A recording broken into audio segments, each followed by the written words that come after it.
we got heavyweights. And it's funny because I've been hearing this saying, man. They're like, on every card you have to have a sloppy heavyweight fight, right? If you're looking at last week, you had Marcin Tybura versus Blagoy Ivanov, sloppy heavyweights decision. This one has all the makings for a sloppy heavyweight fight. Besides the fact that these two men are not sloppy, they're heavyweights, but these boys ain't sloppy. They're crisp, they're sharp, and if they stand in the pocket and trade, this is going to be a very, very fun fight. Now, what's interesting to me here, man, is that I do see a likelihood that this could go to a decision, right? Heavyweights decision, that's never fun. You never want to see that. But these are two very agile fighters who both pack a lot of punch or a lot of pop in their punch.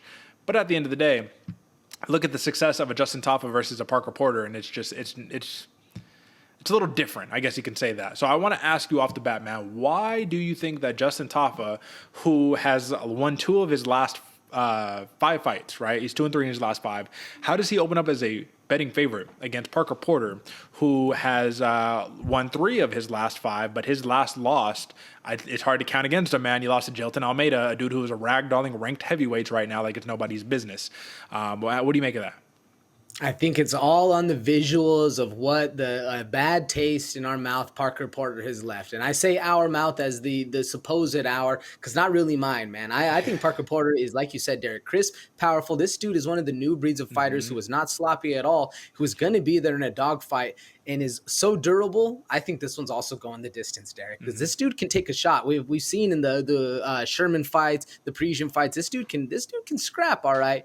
But with that Jailton Almeida loss and how things went and just the views of what Parker Porter does, because we've seen him in boring fights before, I think that the media around him is not looking so favorable. Whereas you go over to Justin Tafa, this dude looks like a scrapper. He's going to be in his hometown. I mean, his nickname's the Bad Man for Christ's sakes, man. This dude is a dog.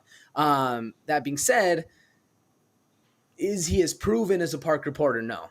But he does have the style and the flair that makes you excited. I mean, you just look at his last head kick. Yes, sure, it was against Harry Hunsucker, which is no longer in the UFC anymore.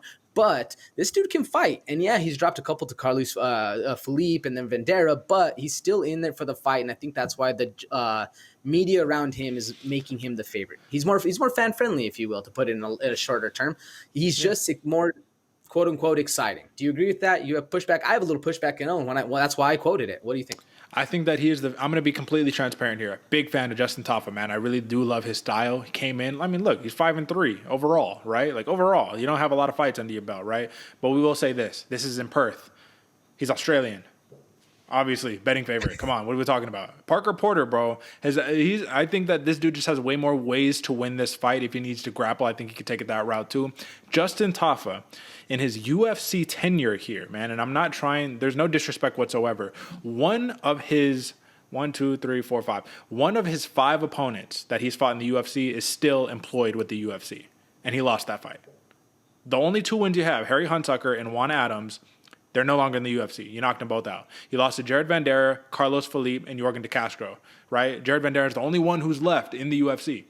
Parker Porter, on the other hand, we're looking at Jailton Almeida, Alain Boudreaux, Chase Sherman, Josh Parisian, Chris Dawkins. I'm not sitting here saying his resume is like uber impressive, but I am saying if you look at the guys that he's beat, he's not fought the big, sloppy, hard-hitting heavyweight. He's fought the new breed, the hybrid heavyweights, man, and to have success against those guys goes to show you're a little bit different here. My analysis is going to be short and sweet. I think Parker Porter is going to have a little too much finesse. He's going to outpoint Justin Tafa, hit him with some good shit, grab a pocket full of cash and bounce. You know what I'm saying? Like, realistically, that's how I see it.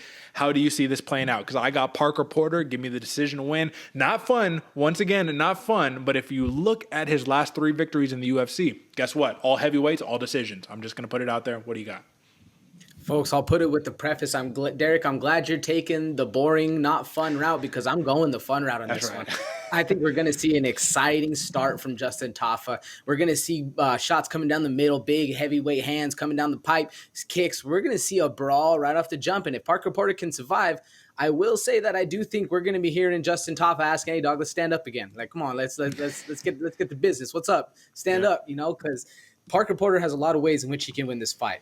I think we're going to see an early knockout, though. I'm going Justin Tafa. I think the big hands are going to start flying early down under. And I'm taking that plus 650 TKO. Round 1 knockout.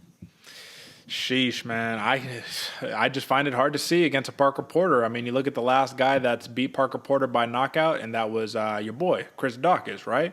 But then again, if you do look at it in its entirety, he has lost by knockout quite a few times here for Parker Porter. So we'll see what happens, man. I'm not going to sit here and lie. It would make me feel good to see Justin Tafa win, especially via knockout in Australia. That would make me feel good because I'm a big fan of him, and he did arguably get robbed in his fight. I think it was against Jared Vanderaa. I think that one was very controversial. But either way, yeah, give me the boring decision. I like Parker Porter, though, here, man. I think he doesn't get nearly the amount of respect that he should. And we've talked about it time and time again. If you look at him and you look at his frame and you discount him for that reason, you're making a pretty hefty mistake. All right.